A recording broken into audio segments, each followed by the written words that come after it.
ओम नमो नारायण दोस्तों, आज एक और वीकेंड वीडियो में आपका स्वागत है।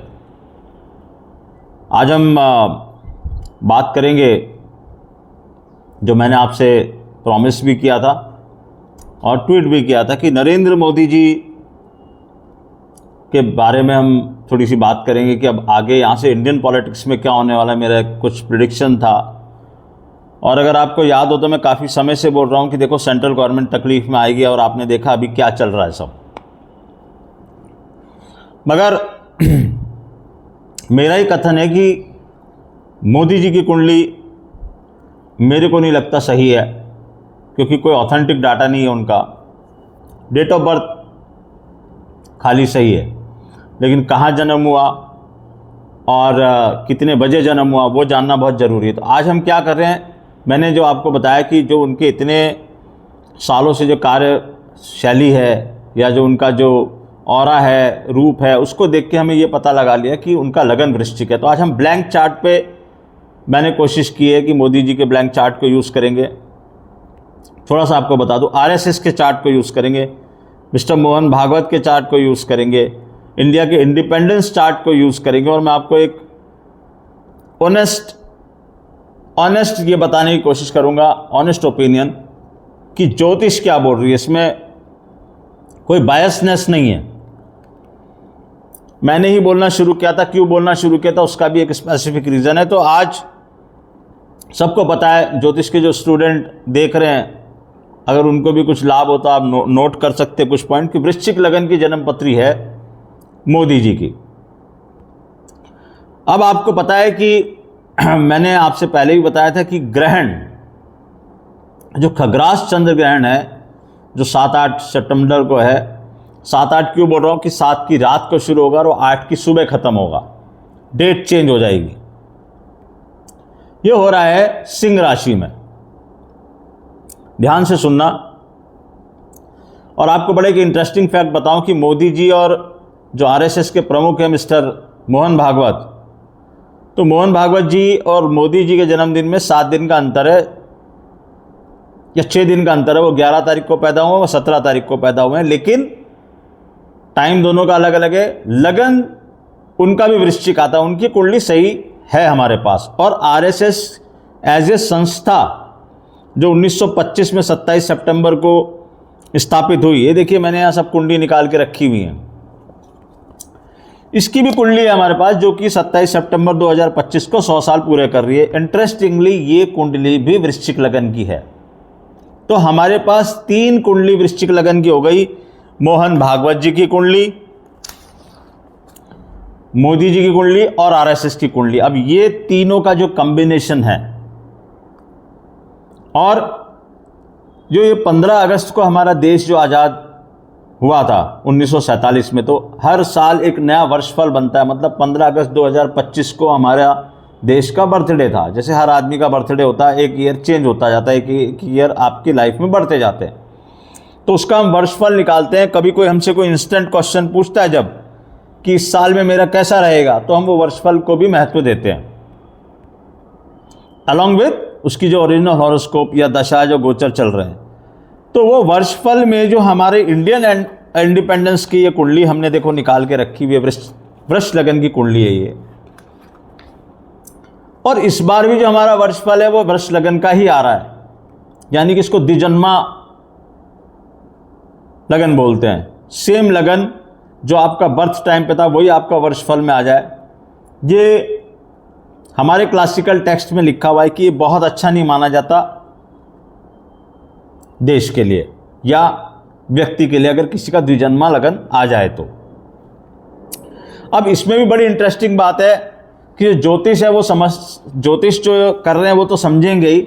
आप देखो कि 3 जन्मपत्री हमारे पास वृश्चिक लगन की होगी। वृश्चिक लगन से मेरा क्या मतलब है, 8 नंबर, ये आप देख सकते हो, ये यहाँ पर 8 नंबर की, ये यहाँ पर 7th जो है वो यहाँ पर वृष आएगा। और इंडिया इंडिपेंडेंस की जो कुंडली है वो एग्जैक्ट अपोजिट है, यहाँ पर वृष है और यहाँ पर वृश्चिक आ रहा है, यानी कि 1-7 की एक्सेस है इसकी। अब इंटरेस्टिंग बात जिसको देख के मुझे लगता है कि कहाँ से शुरू हो रही है ये गड़बड़, तो हमारी देश की कुंडली के हिसाब से ऑलरेडी 15 अगस्त को ये गड़बड़ शुरू हो चुकी है। आपने देखा भी, अभी संसद में भी कल नारे लग रहे थे, बहुत कुछ हो रहा था। हमें उसमें नहीं जाना, सही लग रहे थे कि गलत लग रहे। हम यहाँ पर प्योरली एस्ट्रोलॉजिकल पर्सपेक्टिव में बात कर रहे हैं, और मैं ही वो पहला आदमी हूँ जिसने चिल्लाना शुरू किया था। अब तो बहुत लोग बोलने लगे कि भैया सेंट्रल गवर्नमेंट तकलीफ में आएगी। और आपको मेरा वो प्रेडिक्शन याद होगा जब मैंने ये प्रेडिक्ट किया था कि सिर्फ मोदी जी की 270 सीटें भी नहीं आ रही हैं, 240-250 सीटें आएंगी, मेजॉरिटी से मार्क से चूक जाएंगे, लेकिन थर्ड टाइम प्राइम मिनिस्टर जरूर बनेंगे। ये भी मैंने ही कहा था। और एक मैंने आपको जो नेचर की खूबसूरत चीज़ आपको बताऊं, एक हर चीज़ की एक उम्र होती है। मतलब अगर कोई आदमी शोहरत हासिल करेगा, पैसा हासिल करेगा, तो उसकी एक उम्र होगी। उम्र इन द सेंस एक टाइम पीरियड होगा।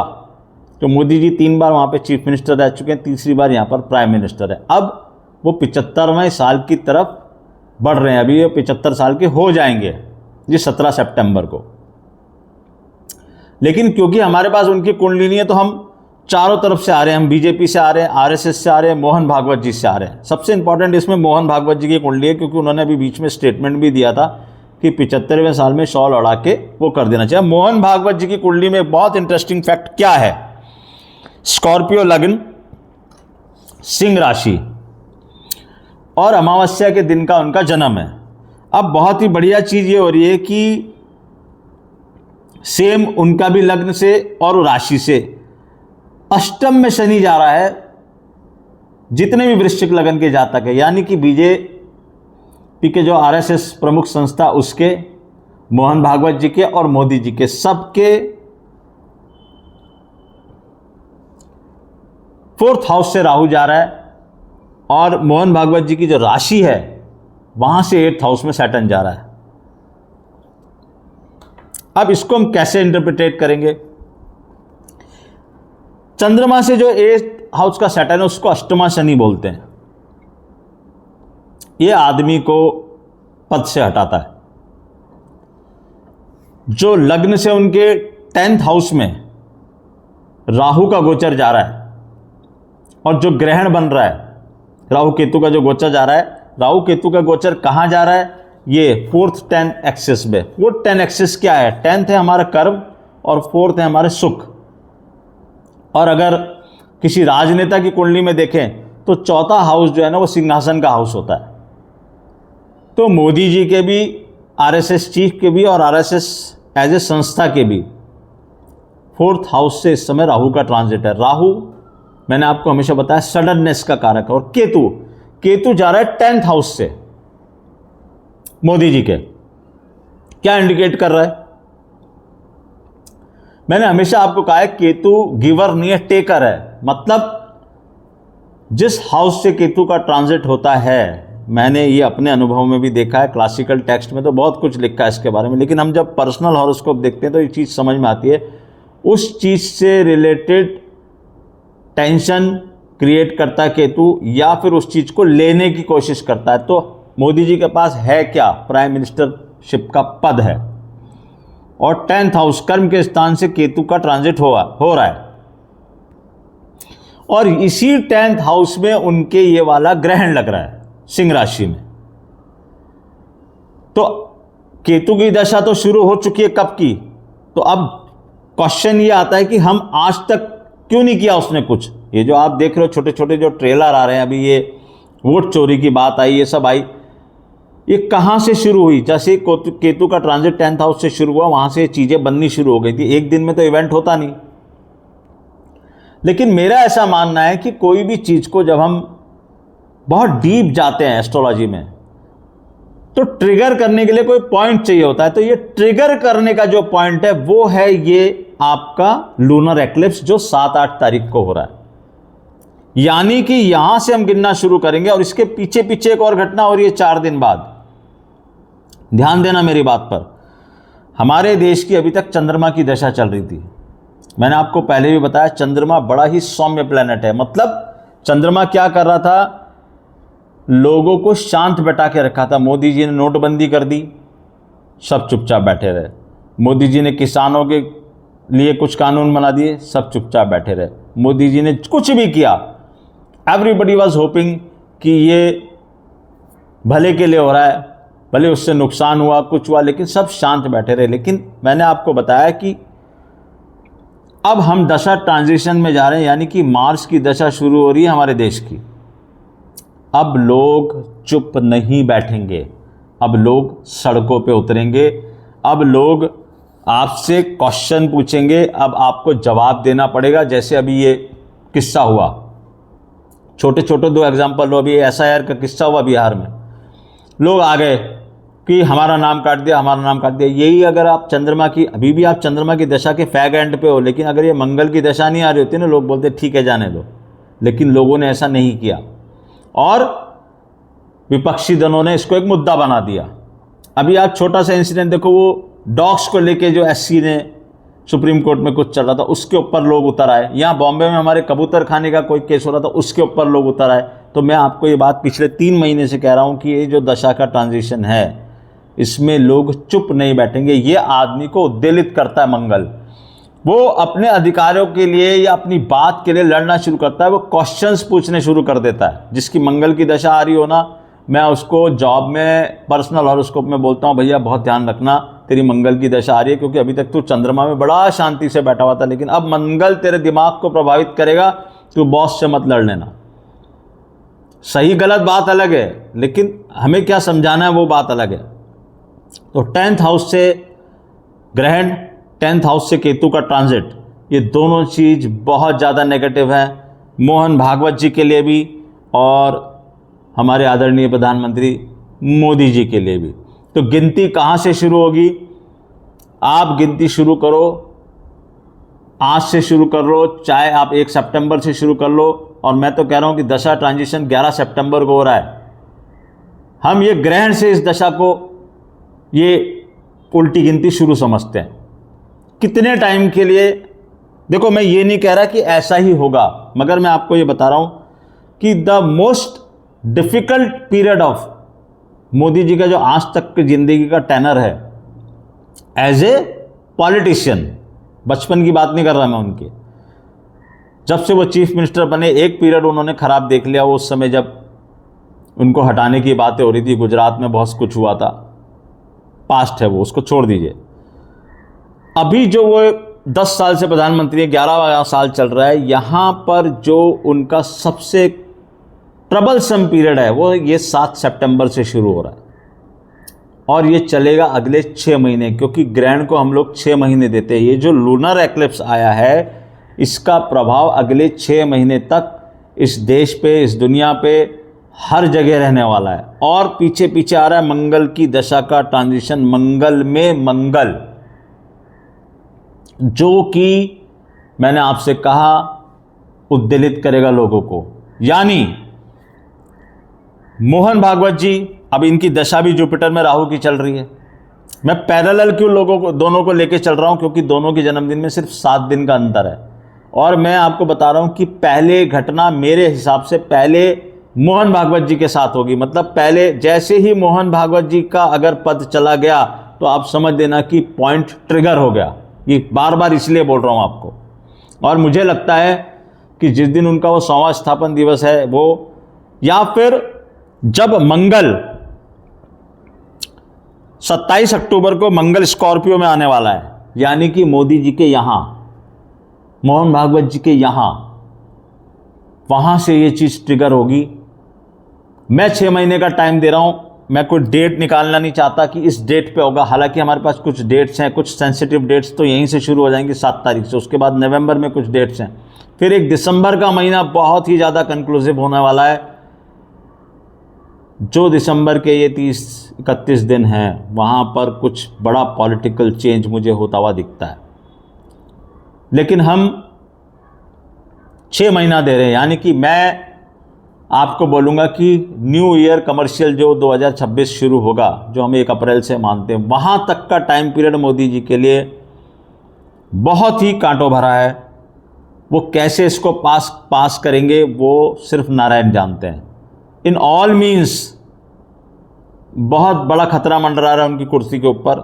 ये मैं आज खुला प्रेडिक्शन कर रहा हूँ यहाँ पे।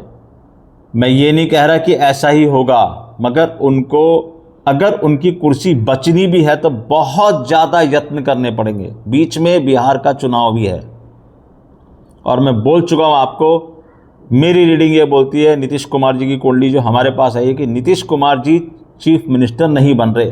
अब खेल क्या होगा इसके लिए हमें इंतज़ार करना पड़ेगा। SIR में क्या होता है वो भी देखना पड़ेगा। तो मोदी जी ने जो अभी तक जो राजयोग वो भोगते चले आ रहे हैं, ये यहां पर एक कट ऑफ पॉइंट लग रहा है।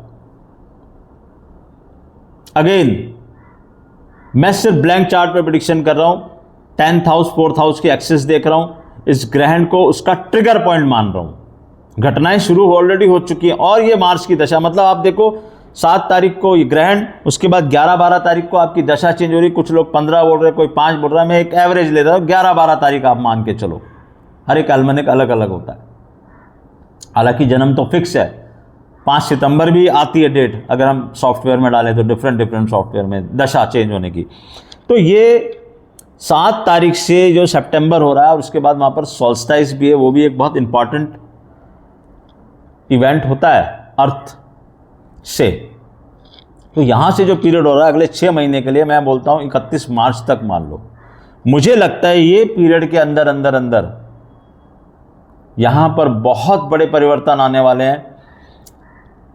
मेरा प्रेडिक्शन तो यही है कि बहुत कम चांसेस है कि मोदी जी इस टाइम को निकाल पाएं। अगेन वो राजा हैं, ऐसा तो है नहीं कि मैं पहला आदमी हूँ जिसने ये चीज़ देखी। उनके पास मुझसे भी बड़े बड़े बहुत विद्वान सलाहकार होंगे, उन्होंने कुछ बताया भी होगा उनको बचने का तरीका। मुझे ये पता है बहुत अच्छे ढंग से कि वो बहुत एस्ट्रोलॉजी को फॉलो करते हैं। मुझे बहुत अच्छे ढंग से पता है कि वो काले कपड़े पहन के क्यों गंगा में नहा रहे थे। मुझे बहुत अच्छे से पता है कि वो कुशा का आसन क्यों दान करते हैं, क्योंकि ये सब उपाय हैं और वो करते हैं। वो क्यों ज्योतिर्लिंगों पे जाते हैं, अच्छी बात है जाते हैं, और उनका ज्योतिष में विश्वास होना ही चाहिए हर आदमी का। और हर आदमी को अपना वेल बीइंग करने के लिए खुली इजाज़त है, करना ही चाहिए। हम तो बैठे ही इसलिए बताने के लिए। तो मैं कह रहा हूँ उनके पास भी ये सब चीज़ें होंगी। अगर वो इस पीरियड को पार कर जाते हैं बाई एनी चांस, तो आप समझ लेना कि बहुत बड़ी, वो एक बहुत बड़ी अपनी दशा, अंतरदशा, गोचर, उन सब को पार करके बाहर निकलेंगे एक योद्धा के जैसे। बहुत बड़ी बात होगी अगर वो इस दशा को पार कर जाते हैं। मैं अभी भी यही बोलूँगा कि मुझे लगता नहीं है कि वो इसको कर पाएंगे, मगर आखिर तो नारायण के हाथ में। हम 100% कोई चीज़ नहीं बोल सकते कि ऐसा ही होगा। Date to without a horoscope we are predicting. But जो मेरी नॉलेज है, जो मैंने मेहनत की, और ये मेहनत देखो, ये 1 2 3 4 5 6 हॉरोस्कोप लेके बैठा हूँ। ये मैं किस किस की, RSS की, BJP की, राहुल गांधी जी की भी जन्मपति लेके बैठा हूँ यहाँ पर मैं। क्यों? कांग्रेस की, अमित शाह जी की, इंडियन इंडिपेंडेंस का चार्ट, इंडिया का इंडिपेंडेंस का चार्ट भी मुझे बता रहा है। ये देखो इंडियन इंडिपेंडेंस के चार्ट में यहाँ ग्रहण हो रहा है 4th हाउस में। अगेन ये हाउस ऑफ, ये थ्रोन का हाउस है यहाँ पर, और यहीं पर राहु केतु के एक्सिस में जा रहा है। अब अगर आप देखोगे तो नेचर का एक पैटर्न चल रहा है, 4th और 10th हाउस एक्सिस में ही सब कुछ हो रहा है। और जब मंगल चेंज होगा तो 1st और 7th एक्सिस में सब कुछ होगा, यानी कि चारों केंद्र में प्रॉब्लम है। केंद्र मतलब हॉरोस्कोप के जो केंद्र के हाउसेस होते हैं। तो बेसिस ऑफ प्रेडिक्शन ये है। और दूसरा, मैंने आपसे कहा, और ये चीज मुझे क्यों, कहां से क्लिक होनी शुरू हो रही है, कि जब मैंने 2024 में प्रेडिक्शन किया था कि उनकी ये नहीं आ रही, उसके बाद आप देखो कि उनको सबसे ज्यादा नापसंद क्या चीज थी, कि कांग्रेस को कुछ भी पावर मिले। वो बार बार कह रहे थे कि कांग्रेस को 40 सीटें भी नहीं मिलेंगी। क्यों? क्योंकि उनको पता है कि एक ही आदमी है जो मेरे सामने खड़ा हो सकता है, वो है राहुल गांधी। अब वो 10th हाउस का जो उनका ट्रांजिट है और 4th हाउस का जो ट्रांजिट है, उसने उनको सामने उनके अपोनेंट लाके खड़ा कर दिया और वो बन गए लीडर ऑफ अपोजिशन। अब आप देख लो कि GST का मुद्दा हो, चाहे जातीय जनगणना का मुद्दा हो, चाहे एसआईआर का मुद्दा हो, कोई भी मुद्दा हो, हर मुद्दे पे उनके सामने कौन खड़ा है? राहुल गांधी। और मैंने आपको एक चीज बताई है, नेचर एक पैटर्न पे काम करता है। ये सीसॉ की बैलेंसिंग थी। मैंने कहा इनका टॉप लग चुका है, इसका बॉटम लग चुका है। अब राहुल गांधी 99 से नीचे नहीं जा सकते, और ये जो 270 लेके आ गए, मतलब इससे पहले जो ये पीक हो चुके थे, अब ये 270 या 99 बेंचमार्क है। ये 2029 में तुम पेड़ से उल्टे भी लटक जाओगे तो भी इसमें से एक सीट नहीं बढ़ती है, उसमें से एक सीट नहीं घटती। ये नेचर का पैटर्न है, मेरा नहीं है। मैं कुछ भी नहीं कर रहा इसमें, मैं सिर्फ पैटर्न को पढ़ रहा हूं। और वही पैटर्न पढ़ के मैंने उनको बोला था कि ऐसा नहीं है। और हमने ये भी बोला था कि राहुल गांधी का एलिवेशन होगा, तो एलिवेशन होकर वो लीडर ऑफ अपोजिशन तो बन गए। आज सेंट्रल मिनिस्ट्री में सबसे सेकंड नंबर का पद है उनका। अगर लॉजिकली जाए तो प्राइम मिनिस्टर के बाद गृह मंत्री और रक्षा मंत्री जरूर उनके साथ हैं और उनको बहुत पावर है, मगर लीडर ऑफ अपोजिशन की पावर भी कम नहीं है। अब आप देखो हर मैटर पे वो जो बोल रहे हैं वो होता जा रहा है। ये जीएसटी के मुद्दे पे भी उन्होंने कहा था कि इसको कम करना पड़ेगा आपको, कर दिया उन्होंने आज। तो क्या हो रहा है, किस तरह की बातें चल रही है? कुछ यूट्यूब चैनल्स पे आप देखो कि सरकार आपकी एक काम वो करवा रहे हैं, चुन चुन के वो काम करवा रहे हैं आपसे कि ये करो, ये करो, ये करो, ये करो। और ये वृश्चिक लगन के आदमी को ये बात सहन होती नहीं कि कोई उससे कुछ काम करवा ले, कोई उसको ऑर्डर दे दे। मोदी जी के ब्लड में ही नहीं है ये चीज कि वो किसी को सेकंड पर्सन को अपने ऊपर रूल करने दे। अब कई लोग बोलते हैं कि उनका स्वास्थ्य खराब हो सकता है क्या? हम तो ईश्वर से ये कामना करेंगे उनका कोई स्वास्थ्य खराब ना हो। रीजन, जब वो जाएंगे तो कुछ भी दिया जा सकता है। रीजन ये भी दिया जा सकता है, 75 साल वाला भी दिया जा सकता है। लेकिन ये 75 साल वाला रीजन कोई रीजन नहीं है। रीजन तो यहां एस्ट्रोलॉजी ने पैदा कर रखा है। अब क्वेश्चन ये उठता है कि अगर ऐसा हो जाता है तो फिर उनका सक्सेसर कौन आएगा, कौन उनके पीछे? तो वो हम उस दिन बात करेंगे जिस दिन ये काम हो जाएगा, क्योंकि हमें उस समय ये देखना होगा। अभी हम हजारों कुंडलियां देखते बैठे, कोई मतलब नहीं है उसका। एक कुंडली मैं देख चुका हूं, वो है बाबा योगी आदित्यनाथ की। बहुत लोग चाहते हैं या बोलते हैं, बहुत सारे एस्ट्रोलॉजर भी बोल रहे हैं कि भैया ना मोदी जी कहीं जा रहे, और अगर कभी गए तो बाबा बनेंगे प्राइम मिनिस्टर। तो मैं आपको ये क्लियर करके कह दूं, मुझे वो प्राइम मिनिस्टर बनते दिखाई नहीं देते। और अभी इमीडिएट मोदी जी के सक्सेसर के रूप में अगले 6 महीने में तो कहीं भी नहीं दिखाई देते। मुझे तो उल्टा ये दिखाई देता है कि वो 2026 में शायद चीफ मिनिस्टर भी ना रहें। उनका भी टाइम शुरू हो रहा है, ये ग्रहण उनके लगन में पड़ रहा है। टाइम अच्छा नहीं है उनके लिए। लेकिन बात हम कर रहे हैं आज यहां मोदी जी की। तो बहुत क्लियर कट शब्दों में ये मेरा एक एनालिसिस है कि ये जो पीरियड 7 सितंबर से शुरू हो रहा है, समराइज कर रहा हूं चीज़ों को, यहाँ से लेकर 31 मार्च के बीच में मोदी जी को कांटों भरा ताज है उनके लिए। कैसे वो इसको पार करेंगे सिर्फ नारायण जानता है। और मेरे को ये खुला लगता है कि वो पार नहीं कर पाएंगे, उनको फोर्सफुली हटना पड़ेगा। शायद मुझे ऐसा लगता है, क्योंकि मैं इस पैटर्न को पढ़ रहा हूं, कि उन्होंने इस चीज को आत्मसात कर लिया है और वो उसी हिसाब से एक्ट करना शुरू कर दिया है। अब इतना बड़ा पद है, इतना बड़ा आदमी है और इतने समझदार आदमी है, तो वो भी कुछ सोचे होंगे कि इस चीज को डिग्निटी के साथ कैसे करूं, क्या चीज लेके आऊं ऐसी कि बड़े आराम से और स्मूथली ये सब काम हो जाए, कोई हंगामा ना क्रिएट हो। लेकिन यहां मंगल की दशा आई तो हंगामा तो होना है। अब क्या होगा क्या नहीं होगा वो आप देखोगे। मैं बार बार आपसे कह रहा था कि 2025, हमने उनकी डेट ऑफ बर्थ का एनालिसिस भी किया, क्योंकि वो सही है। वो यहाँ मैं बनाने बैठूंगा तो बहुत लंबा एनालिसिस हो जाएगा। उसमें क्या होता है, हम पर्सनल ईयर देखते हैं, कुआ नंबर देखते हैं और एक लोशो ग्रिड का चार्ट बनाते हैं। एडवांस न्यूमरोलॉजी है ये, और मैं तो कबाल ऑफ नंबर्स भी यूज़ करता हूँ। तो वहाँ से भी मुझे ये इंडिकेशन आ रहे हैं कि उनका बहुत ही टफ टाइम शुरू हो रहा है। अगर वो ये 2025 को किसी भी तरह से पार कर गए तो वो जो फर्स्ट क्वार्टर ऑफ 2026 है वहाँ गड़बड़ होगी। लेकिन फिर भी मैं आपको बोल रहा हूँ कि दिसंबर 2025 बहुत ही निर्णायक है। अगर उससे पहले ये काम हो जाता है तो बात ही ख़त्म है, नहीं होता तो फिर दिसंबर 2025 is very very very eventful month for this government. यही मेरा प्रेडिक्शन है। बहुत मेहनत की है इसके लिए, लेकिन स्टैंडर्ड डिस्क्लेमर फिर वही, ये मेरा एस्ट्रोलॉजिकल आकलन है। मैं सही जाऊं चाहे गलत जाऊं, अगर गलत गया तो कोई गम नहीं। अगर आपको वीडियो या एनालिसिस अच्छा लगा हो तो आप लोगों को भेजिए। मैं कभी किसी को बोलता नहीं कि किसी को भेजना या करना, लेकिन आपको ये अच्छा लगे तो ज़रूर भेजना।